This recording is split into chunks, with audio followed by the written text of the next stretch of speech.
livre para todos os públicos.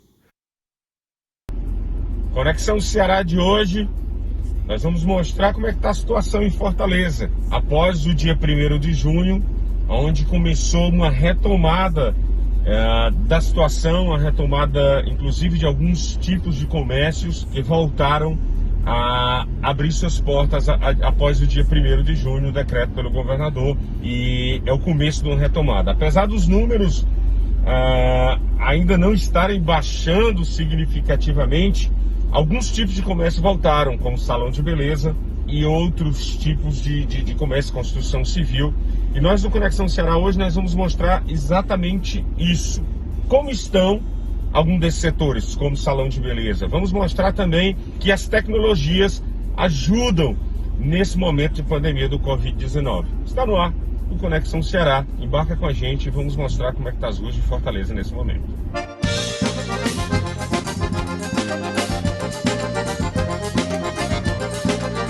Conexão Ceará, chegamos agora no terminal do Antônio Bezerra, onde foi implantado um sistema para medir a temperatura das pessoas e ajudar a encaminhar essas pessoas para os postos de saúde e a procurar ajuda no combate ao Covid-19. Vamos lá, vamos conhecer.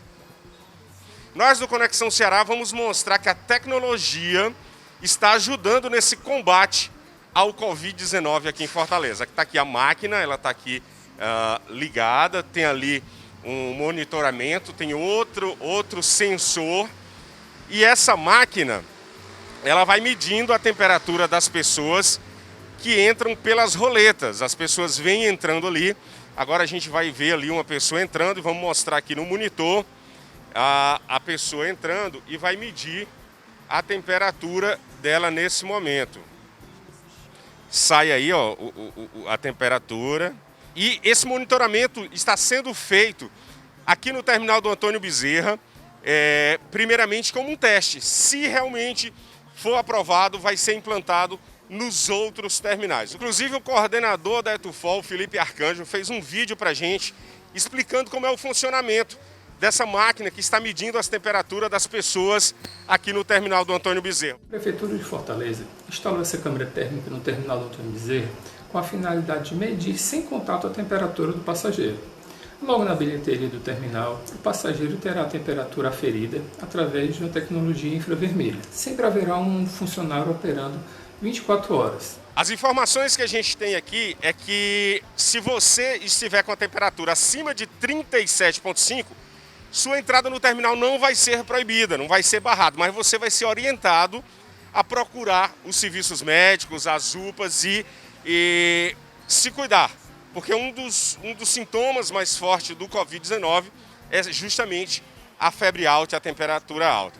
E a gente vê que as pessoas vão passando nas máquinas e tivemos informações aqui também que pouquíssimas pessoas passaram da temperatura. As pessoas que estão coordenando, elas avisam que a pessoa está com a temperatura alta e encaminha uma orientação para que essas pessoas procurem ajudas médicas. O terminal do Antônio Bezerra, nesse momento, é um movimento tranquilo, não tem muitas pessoas, você pode observar. Já estamos perto das 4 horas, das quase 4h30 da tarde, e o terminal está com um movimento bem tranquilo. Essa é uma das tecnologias usadas aqui na cidade de Fortaleza para ajudar nesse combate do Covid-19. Tudo bom? Você pode dar uma palavrinha com a gente? A senhora sabia que a sua temperatura foi medida agora quando a senhora entrou? É um sistema novo que está medindo as temperaturas. A temperatura dela deu quanto aqui, só para informar para ela? A sua temperatura deu 36,2. Se você tivesse passado de 37,5, as meninas que trabalham aqui iam procurar você, te chamar aqui e falar que sua temperatura estava alta para você procurar ajuda médica. O que é que você está achando desse tipo novo de equipamento, desse tipo novo de tecnologia para ajudar no combate do Covid-19? É uma boa, né? Até porque às vezes a doença ela é assintomática, né? Então, prevenir, né? Para não transmitir mais ainda, porque o negócio Fortaleza está pegando, viu? Quer dizer que você não sabia que tinha, olha para trás ali, ó, aquele sensor ali, ó. Aquele não sensor, sabia. assim que você entrou, mediu sua temperatura. Eu não sabia. Tá feliz aí por saber que você tá tudo tranquilo, pelo menos na temperatura? Feliz por saber, né? Apesar de ser da área da saúde também, né? Mas... Você é da área da saúde? Sou. Você faz o quê? Técnica de enfermagem. Técnica de enfermagem. E não sabia desse sistema de Não. medição de temperatura aqui no terminal do Antônio Bezerra? Não. Maravilha. Obrigado. Tá indo pro trabalho? Indo. Muito obrigado pelos serviços prestados como também um agente de saúde, tá Obrigada. bom? Bom trabalho. Tchau. Então, olha, as pessoas, gente, vão entrando e às vezes nem se dão conta que tem esse sistema de medição de temperatura. A gente acabou chegando aqui no terminal do Antônio Bezerra para mostrar realmente esse serviço. Você pode falar com a gente bem rapidinho, amigão? Você sabia que você entrando agora aqui no terminal do Antônio Bezerra, sua temperatura foi checada? Sabia. Você estava sabendo disso? Sabia. Que esses equipamentos que estão aqui atrás de você checou sua temperatura? Vamos saber como é que está a temperatura dele. A temperatura dele deu quanto, moça? 36,9. 36,9. Então você não está com febre. Se você tivesse com acima de 37,5, ela ia te orientar a procurar os médicos. O que você está achando dessa tecnologia aqui? É muito importante, né? Tecnologia dessa. Que você andando, entrando aqui, já sabe a sua temperatura, né? Com certeza. Você conhece alguém que teve Covid-19? Conheço. E sabe da importância de combater a doença nesse momento? Sei. Você trabalha em quê? Trabalho de vigilante. Vigilante, né? Todos os dias está trabalhando? Um dia outro não. Tá indo agora pro trabalho? É. Tá bom. Como é seu nome? Jussier. Jussier, obrigado aí pela palavrinha com a gente. E a gente vai mostrando que algumas pessoas às vezes não querem bater um papo, estão apressadas, mas o Jussier vigilante parou aí e falou com a gente nesse momento. Então vamos seguir agora para Fortaleza, mostrar mais locais em Fortaleza aí de como estão os combates ao coronavírus, ao Covid-19 aqui na cidade de Fortaleza. E a gente saindo agora do terminal do Antônio Bezerra, nós vamos mostrar mais as ruas de Fortaleza, mostrar que o movimento nas ruas já está diferente, está maior. Vamos em algum business que foi reaberto, como salão de beleza. Vamos conversar com pessoas que são proprietários desse tipo de negócio para saber como é que está essa retomada.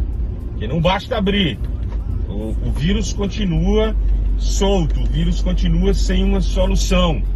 A principal solução hoje para se não contrair o Covid-19 é exatamente o isolamento social. Com essa abertura, a gente sabe da importância da economia nesse momento. Mas será que as pessoas estão saindo e procurando esses negócios que foram reabertos com o decreto do governador? É isso que nós vamos ver. Vamos continuar mostrando um pouco das ruas de Fortaleza, os movimentos, e vamos procurar uma barbearia, um salão de beleza para saber como é que está a procura, como é que está o movimento desse tipo de negócio. Siga a gente aí, vem com a gente no Conexão Ceará.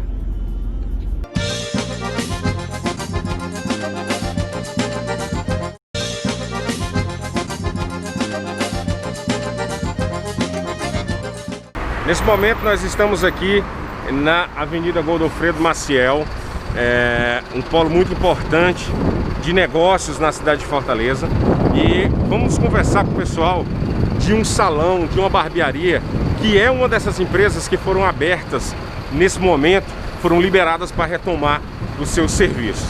Vamos conversar com os proprietários, saber realmente se as pessoas estão vindo, como é que está o atendimento nesse momento.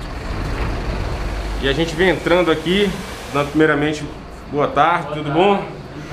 Chegando aqui numa barbearia, que é um desses serviços que foram liberados, que foram autorizados a voltar nesse momento após. Tudo bom, querido? Como é seu nome? Felipe. Felipe, barbearia voltou a funcionar desde o dia 1º, desde segunda-feira.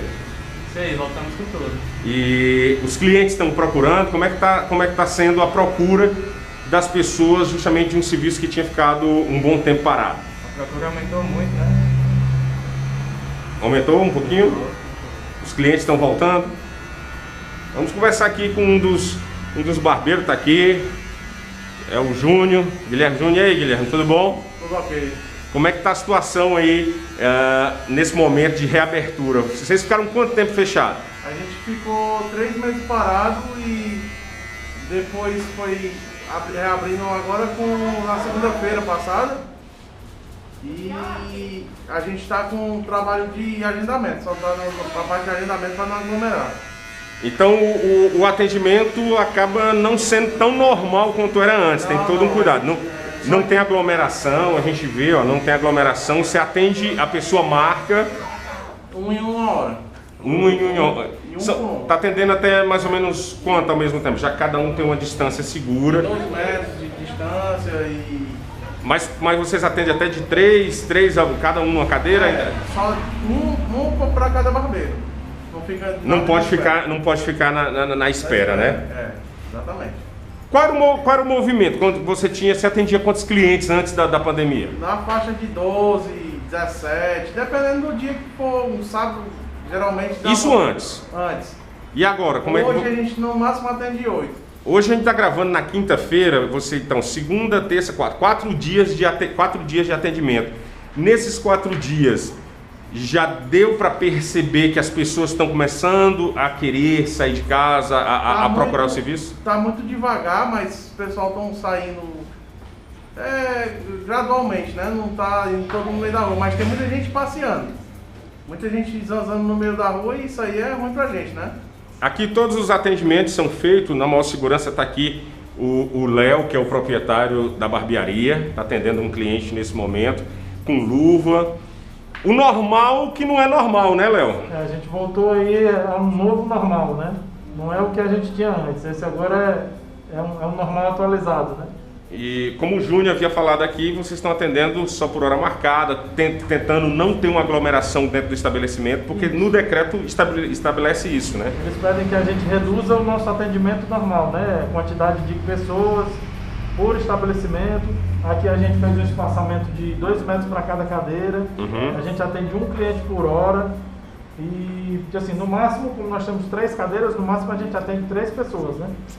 E você estava me dizendo também, por conta disso, fez uma adaptação aqui, atendia até 5, 6 pessoas, tinham mais cadeiras aqui. Nós tínhamos mais cadeiras. E aí você, por conta disso, fez essa adaptação para dar um conforto e segurança de saúde aos seus clientes. Também. A gente teve até que fazer uma troca de horário, um rodízio, porque nós temos 5 barbeiros e no momento nós só estamos com 3, né? E estamos com um cliente aqui, pode falar com a gente? Você ficou quanto tempo sem utilizar o serviço aí de cabeleireiro, de barbeiro? Um mês. Eu costumo cortar em 20 dias e esperei um mês, né? Porque vale a pena esperar pela confiança. É verdade. Você trabalha com o quê? Eu trabalho com portaria e também em outro condomínio.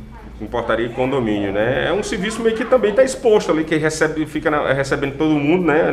As pessoas na frente, né? Perfeito. E Léo, financeiramente, você ficou quanto tempo fechado, Léo? Nós ficamos desde o primeiro decreto, né? Se eu não me engano foi 18 de março. Então, 18 de março, abril, quase 2 meses parado. Como é que as pequenas empresas, que a gente sabe que é uma pequena empresa, como é que as pequenas empresas se comportam dessa forma? Você praticamente trabalha para ir pagando as contas. Como é que fica a situação do empresário nesse momento? A gente sabe que a saúde é importante, mas como é que fica uma balança? A gente tem que botar na balança. Como é que fica nesse momento a situação aí do empresário, do microempresário? Eu como microempresário, eu me senti muito mal assistido, né? Muito mal assistido. Teve promessas de empréstimo, de ajuda, mas para o empresário a gente meio que ficou sem ajuda nenhuma. Mas você ainda está atrás? Você está buscando alguma ajuda? Porque a gente sabe que para as pessoas teve a ajuda dos R$600, está tendo várias outras tipos de ajuda. Para o microempresário a gente sabe que não está saindo quase nada. Isso. Qual é o apelo que você faria assim no momento para olhar para os microempresários? É meio que isso, né? A gente pede para as autoridades que olhem para o pequeno empresário, né? A gente vê aqui numa avenida dessa que tem quase mil comércios na beira da avenida, deve ter já 10, 20% com portas fechadas, né? Sem perspectiva de abertura. A nossa a gente fez, eu vendi coisas, levantei dinheiro para me manter aqui, mas ajuda mesmo financeira não tive nenhuma. E não tem perspectiva, a gente pede que nos ajudem. E o que é que você está fazendo nesse momento para buscar justamente se manter de portas abertas? A gente sabe que não é fácil. O que o empresário, o que o empreendedor Léo está fazendo nesse momento? Olha, o principal está sendo enxugar custos, né? Enxugar gastos. uma rede Wi-Fi, que seria antes um atrativo para uma barbearia, a gente cortou, porque não está tendo espera do cliente, o cliente não está usando esse serviço. Sei lá, um serviço de limpeza de vitrine que nós tínhamos, a gente também cortou. No mais é cortar gasto, para ver se a gente consegue passar dessa tempestade aí. Maravilha, o Léo está atendendo aqui, não vamos atrapalhar muito não. Júnior, já pegou algum cliente que tipo, tava doente, ou você acaba não tendo esse tipo de informação? Porque geralmente o barbeiro, o cabeleireiro, quem faz esse tipo de serviço acaba conversando muito com os clientes. Como é que tá essa situação? Você já teve cliente que já perdeu algum ente querido? Já teve gente já que faleceu, o rapaz que trabalhava aqui na frente vendendo jogos, essas coisas assim, morreu. Já teve cliente que já teve o Covid. Tem muito senhorzinho que geralmente minha faixa etária de clientes geralmente senhores, já acima de 60, estão com medo de vir. Os caras não querem vir pra cá pra não ter o problema de pegar. Até essa vacina chegar vai ser meio complicado pra gente, né? E tem medo? Eu já teve medo, tipo assim, cara, eu tô me expondo, eu tô aqui atendendo pessoas que eu não sei por onde essas pessoas andaram, se essas pessoas tiveram um cuidado Cuidado a gente tem, né? Mas e medo de atender assim? Não, medo a gente tem que o vírus é verdade, né? Então a gente não pode ter... A gente tem que manter todas as precauções de passar álcool, de lavar as mãos, de toda essa precaução para não conter o vírus, porque a gente também tem família e a família da gente também é muito exposta, que a gente volta para casa e volta com o vírus, né? Léo, nessa retomada, até quando você vai perceber que dá para segurar a onda? Porque a gente espera que todos os comércios, os pequenos principalmente, consigam retomar. Você acha que com essa reabertura no dia 1º de junho, que aconteceu dia 1º de junho, vai conseguir pelo menos ir se mantendo e talvez conseguir um empréstimo, conseguir um incentivo para que você possa continuar de portas abertas? Pois como eu te falei, assim, né? A gente está enxugando demais os gastos, tentando se manter aberto, porque apoio a gente não teve nenhum, de nenhum órgão financeiro, órgão público, do que seja. A gente está tentando se manter aberto, né? Enxugando custos, voltando a funcionar, nem que seja em horários reduzidos, em quantidades reduzidas, mas isso já é uma esperança para a gente, né? E os horários? Os horários também não estão normais. Por decreto, tem um horário estabelecido? Não, o decreto assim, ele não tem um horário específico. Ele pede que a gente dê um espaçamento maior de um atendimento a outro para fazer justamente... Não tem. Você retirou umas cadeiras, você me falou que tinha várias cadeiras ali, sala de espera. Agora eu só estou com esse banquinho porque vem uma mãe e aguarda o corte de um filho, um acompanhante, mas muito pouco espera. A gente praticamente está zero espera. E assim estão trabalhando, você deve ter contato com outros donos de barbearia, estão todos trabalhando dessa forma, né? Todos. Então, tá todo mundo se readequando, né, a esse novo normal. Sem contar que também tiveram muitas que já fecharam as portas, né? É isso aí, o Conexão Ceará, nesse momento, a gente mostra aqui o trabalho, a gente está mostrando aqui um pouco do trabalho de uma das empresas, de alguns setores, de um dos setores que foram liberados para voltar o funcionamento desde o dia 1º de junho. Agora nós, do Conexão Ceará, vamos até o Hospital de Campanha. Já foram atendidas mais de 1000 pessoas e tem uma tecnologia lá que ajuda a amenizar as dores das pessoas, dos parentes, dos entes queridos que estão do lado de fora. Vamos saber que tecnologia é essa, como esses parentes estão conversando com os pacientes que estão com Covid-19 dentro do Hospital de Campanha do PV. Conexão Ceará segue, venha com a gente.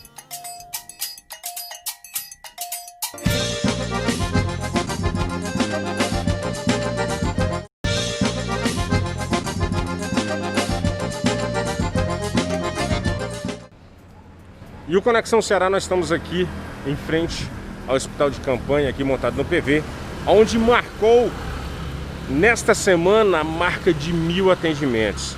A secretária de Saúde do município, a doutora Joana Maciel, vai falar mais um pouquinho sobre esses 1000 atendimentos. O Hospital de Campanha do PV veio num momento extremamente oportuno de enfrentamento à Covid-19, exatamente as primeiras semanas de maio, onde nós tivemos o maior pico de casos e de óbitos da doença.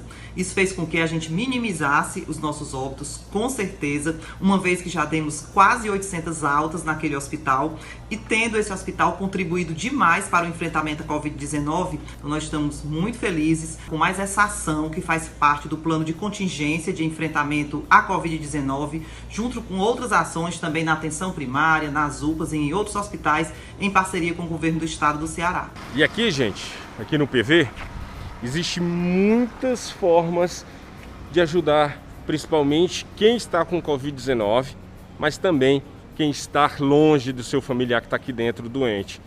Porque existe uma forma, a tecnologia. Existe um tablet que levou o nome de Jandira, que também é uma colaboradora da saúde do município, lá do IJF. Esse trabalho feito com esse tablet de comunicação com as pessoas que estão sendo tratadas aqui dentro está ajudando as famílias a ficarem mais aliviadas. A gente fica muito feliz. 1000 pessoas foram atendidas nesse equipamento e, se Deus quiser, vão salvar muitas e muitas vidas. O Conexão Ceará, agora chegamos aqui no consultório da psicóloga Adriana Lisboa, que vai conversar com a gente sobre 2 questões que estão sendo muito debatidas nesse momento. Aliás, 3. A separação, a violência doméstica e o luto. Vamos conversar com a doutora, que está aqui já nos aguardando. Vamos chamá-la. Opa! Boa noite, doutora. Muito boa noite, sejam muito bem-vindos aqui à nossa casa, ao nosso consultório, esse espaço. Muitíssimo obrigado por receber o Conexão Ceará nesse momento para a gente conversar sobre pautas importantíssimas e assuntos de muita relevância, principalmente para as pessoas que estão em casa, né? E como nós estamos em casa, peço que vocês podem entrar, Maria, sinta-se em casa, a gente vai dialogar sobre temas extremamente densos, mas necessários que sejam dialogados. Maravilha, maravilha. O objetivo é que a gente possa fazer isso de uma forma muito tranquila, mas com bastante informação, para que a gente possa construir uma rede de informações que facilite exatamente esse encontro. Para você que está em casa nos acompanhando e para todas as pessoas que ainda têm dúvidas sobre todos esses atravessamentos que a gente pretende estar abordando aqui. Doutora, nesse momento de pandemia, o trabalho psicológico, o trabalho da mente das pessoas é tão essencial quanto o físico propriamente dito, não é isso, doutora? Sim, exatamente. É importante a gente compreender, como já diz a própria Organização Mundial da Saúde, que nós somos seres que temos relacionamentos de olharmos para os nossos contextos sociais de diversas formas. Então, a gente é um ser biopsicossocial e ainda se completa agora também com a parte da espiritualidade. Então, eu não posso pegar essa pessoa, eu, você, qualquer um de nós, e fragmentar. Isso é um modelo que já foi estudado no passado e que viu que não dava certo. Então eu preciso olhar para você e eu tenho que olhar em todos os sistemas de como essa pessoa se relaciona consigo, com as pessoas, com seus relacionamentos, com o seu corpo, com a sua alimentação, com o seu dia a dia. Então isso faz parte de uma construção de um todo. Como que está essa demanda? A senhora tem percebido um aumento da dificuldade de relacionamento dentro das casas, nessa intimidade, nessa quarentena forçada? Mesmo os casais, Amadeus, que estavam vivendo um relacionamento saudável, eles estão sentindo o impacto. E os casais que já vinham apresentando dificuldade no seu relacionamento, eu até costumo dizer com os meus casais, que uma ervilha se transformou numa melancia, né? Então, realmente tudo potencializa.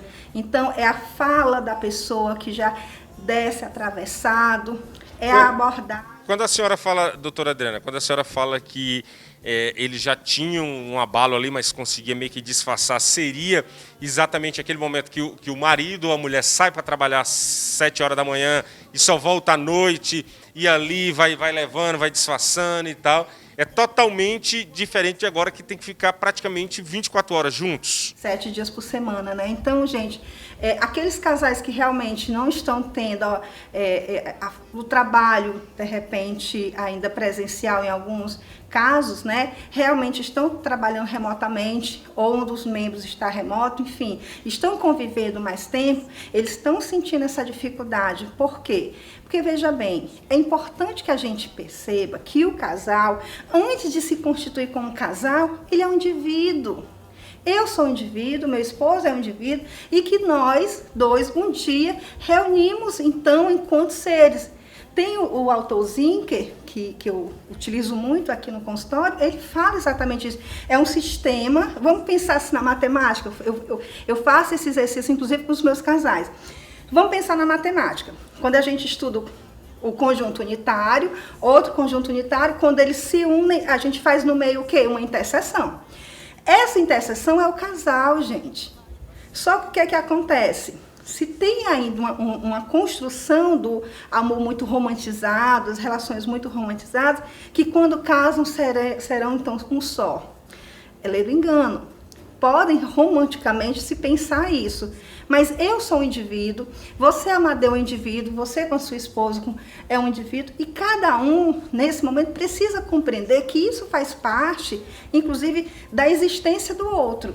Quando você fala indivíduo, seria também uma divisão de universos? Cada um seria um universo. Por exemplo, o Amadeu Maia aqui com você é o Amadeu Maia repórter, é o Amadeu Maia que está batendo um papo. Você com em casa é o Amadeu Maia esposo, e acaba, na hora que você precisa ir para um confinamento, você acaba tendo que se revelar todos os seus seres dentro daquele momento? Seria isso? Inclusive seus monstros, suas sombras, né? Então, assim, uma coisa, gente, é você estar num relacionamento e você tenta mostrar para o outro sempre o seu lado mais belo, o seu lado mais divertido, mais engraçado, né?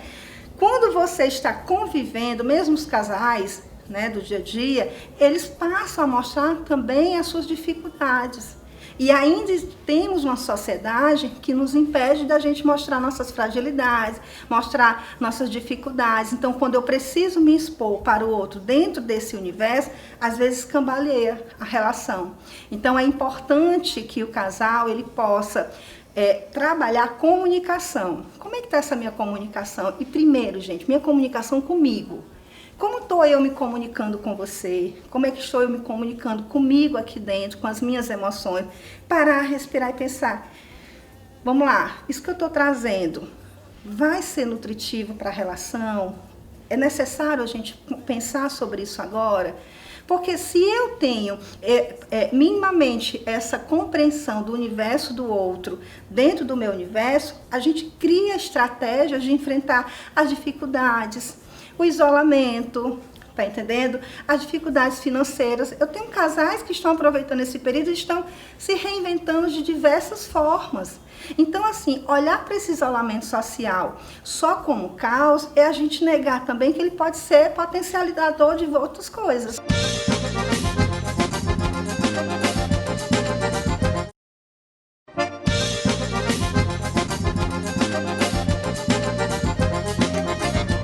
Se você pudesse relacionar, qual é o maior problema hoje? É o financeiro ou é o relacionamento em si? Pode ser que tem casais aqui que sejam bem-sucedidos financeiramente, mas tenham esse mesmo problema, ou, em primeiro lugar, estaria ali o financeiro sendo o bicho-papão de todo esse problema? Amadeu, eu te falo que o financeiro tem sido um peso muito grande, sim. Porque mexe com todas as estruturas, né? Da família, do casal, de tudo aquilo que se planejou, inclusive a nível de um conforto de uma casa, de um carro, quem perdeu o emprego, como é que vai fazer toda essa organização. Então, se esse casal, ele nunca teve essa pausa para olhar essas dificuldades, estavam sempre muito envolto das relações sociais, dos finais de semana de casa de praia, de saídas, de barzinho, e nunca tinham parado para pensar que poderiam atravessar situações mais delicadas, eles terão muita dificuldade de enfrentar isso com uma certa, não vou dizer naturalidade, mas com uma certa leveza. Então, isso é como eu estou lhe falando, vai ter uma proporção gigantesca. Então, é importante que compreenda que financeiramente sempre é um entrave muito grande nos relacionamentos de um modo geral. A falta de comunicação também é um desses fatores? Eu considero, Amadeu, pela minha experiência aqui, um dos maiores fatores. é a falta de comunicação. Aí tem a infidelidade, que associa a outros atravessamentos dessa relação, mas a ausência da comunicação, ela é terrível. Ou quando a comunicação é extremamente agressiva, ou até mesmo quando existe ausência, aquele casal que não conversa, né? Tanto faz, que não conversa, que chega, senta. Eu já recebi situações de casais de passarem 20 dias sem se comunicar. Assim, verdadeiramente, era só o quê? Oi, bom dia, já paguei o boleto, tá aqui, já abasteci o carro. Então, não havia, para além disso, dessa formalidade da logística do funcionamento da casa, a relação. Então, precisa se compreender. Então, o terapeuta de casal ele vai fazer o quê? Ele vai promover essa retomada daquilo que se perdeu ao longo dessa jornada da relação. Qual é a linha tênue de tentar salvar um casamento ainda procurando uma terapia e qual é aquela linha que ele deixa ali de ser já um problema psicológico e já passa a ser um crime? Quando a gente fala isso, a gente já está falando do abuso, já está falando da violência doméstica, que está tendo muito registro nesse momento também, doutora Adriana. Eu costumo dizer, eu particularmente, inclusive como terapeuta de casal, eu tenho muita dificuldade de receber casais em que a violência doméstica já está instalada nessa relação. Porque quando ela se instala, gente, já se perdeu muito do que pode se resgatar ou de pensar como resgate desses laços e vínculos. Então, eu falo para você que é quase que um desafio muito maior para esse terapeuta. Eu, Adriana, reconheço as minhas limitações e te falo, quando já existe totalmente o abuso físico, né, o espancamento, a violência propriamente dita, essa esposa chega ou essa pessoa chega já totalmente agredida, torna-se difícil, né? Mas pensando em outros tipos de violência, né, dentro da terapia de casal, a violência psicológica, a violência financeira também são tipos de violências que a gente precisa ver. Agora, quando a violência já existe, quando a violência doméstica já está instalada, quando a violência contra essa pessoa já está instalada, é necessário apoiar essa pessoa, apoiar essa vítima que está diante desse sofrimento. Acolher, né? Acolher, Amadeu, e não apontar, gente, o dedo, sabe? Porque existem muitos entraves nesse relacionamento. Então, dizer, porque ela gosta de apanhar, porque ela é aquilo, e julgar essa mulher que é vítima dessa violência é negar a ela o espaço que ela pode mudar essa realidade dela. Ninguém gosta de apanhar, ninguém gosta de sofrer. Então, as pessoas elas nascem para se relacionar e buscar exatamente a amorosidade, a convivência de forma saudável. Então, quando isso se perde na relação, essa mulher ou essa pessoa vítima da violência, ela precisa ter minimamente uma rede de apoio que possa amparar. Então, a gente tem 180, que é a Delegacia da Mulher, nós temos a Casa da Mulher aqui em Fortaleza, nós temos uma rede de amparo para as pessoas vítimas de violência doméstica e leia-se, violência doméstica contra o idoso, contra a criança, contra o abandono de incapaz, todas essas violências, elas são amplamente assistidas por esse espaço de acolhimento. Então, primeira coisa, gente, é acolher, não julga, tá certo? E aquela história de que briga de marido e mulher não se mete a colher, isso é totalmente desconstruído. Isso fez parte do século passado. Então, briga de marido e mulher se mete a colher sim, se denuncia violência sim, se pede apoio. Inclusive tem condomínios agora que estão sendo orientados até o porteiro chamar a polícia imediatamente, né? Porque o porteiro acaba sabendo de tudo, ouvindo tudo, então estão sendo até aconselhados. Já ouvi relatos agora desses últimos dias que está acontecendo isso, não é isso, doutora?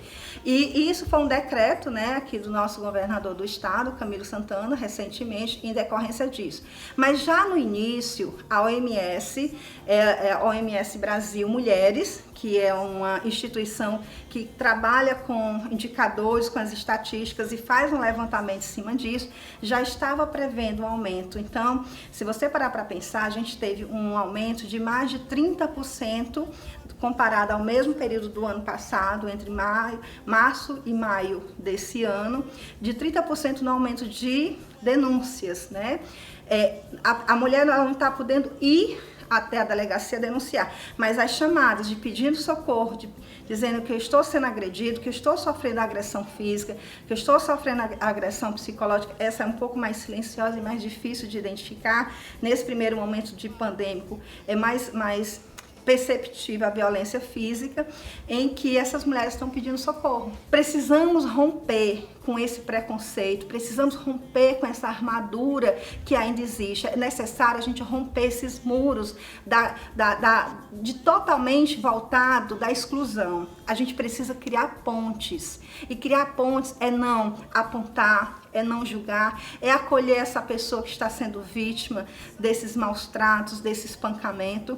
E é entender também, gente, e talvez muitos de vocês vão dizer assim, mas é possível, Adriana, pensar assim? É, gente, eu vou conduzir você a ter um outro pensamento.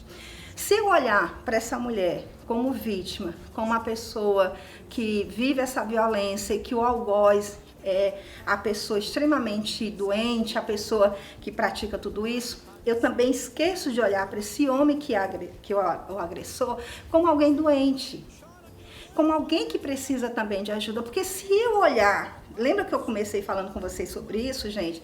Se eu olhar para a vítima só como o mocinho e a pessoa que pratica o ato só como vilão, eu esqueço de olhar também para essa pessoa como uma pessoa doente, como uma pessoa também que precisa ser olhada, ser vista e ser também amparada e acolhida dentro daquilo, porque aquela pessoa que pratica esse ato, ela também traz consigo muitas feridas da alma, muitos transtornos, muitas vezes vindos de um lar violento, em que ele aprendeu que a forma de comunicação dele, que a forma de expressar é daquela forma, porque um dia também isso foi repassado para ele. Então, eu tenho muito cuidado, sabe, Amadeu, como as pessoas me convidam para falar sobre esse tema, porque eu não quero estar aqui apontando nem jogando pedra, mas eu quero fazer com que as pessoas reflitam sobre isso. Não estou dizendo aqui, gente, que é correto, que a gente tem que, bichinho, coitadinho, né? Tão coitado, não. Ele tem que responsabilizar por tudo que ele fez. Isso se chama não só autorresponsabilidade, como a responsabilidade civil e criminal de tudo que aconteceu. Isso é fato. Mas eu preciso também ter o meu olhar para além disso, porque senão eu vou polarizar a discussão. E eu sempre vou olhar para essa mulher como a vítima e eu sempre vou olhar para esse homem como o vilão. E a ideia é a gente não criar essas polaridades, mas é a gente poder encontrar caminhos que possam dialogar enquanto sociedade, melhorias e estratégias de enfrentar tudo isso, porque é algo extremamente cultural, é algo de políticas públicas sociais, é problema de saúde pública que a gente tem que olhar. Muitíssimo obrigado por sua participação no Conexão Ceará. Doutora Adriana Lisboa veio aqui para dar um pouquinho da sua experiência, dar um pouquinho da sua palavra. Eu quero imensamente agradecer a oportunidade da gente dialogar sobre isso, da gente poder falar sobre dores da alma, porque uma coisa é a gente falar de um corte, de uma perna quebrada, que a gente vai ali e sara, mas falar das dores da alma é muito difícil. Falar de violência doméstica, falar de violência sexual, falar de todos esses atravessamentos que constituem enquanto ser humano, é de uma genialidade, que são poucos programas que disponibilizam um tempo para que nós, profissionais da psicologia e diversas outras áreas, possa ter esse espaço. Então, assim, você é um cara que faz a diferença na comunicação. Obrigado. Estamos aqui para fazer essa conexão. Então, gente, valoriza, sabe? Valoriza pessoas como esse espaço, como a Amadeu, pessoas que nos dão essa oportunidade da gente poder ir até a sua casa e falar daquilo que, às vezes, a gente não encontra espaço, porque não é fácil falar de dores da alma. Então, um grande abraço, Amadeu, estamos juntos. Retirante retirou o sorriso do rosto, porque não choveu no sertão. Carro de boi puxado por gente sem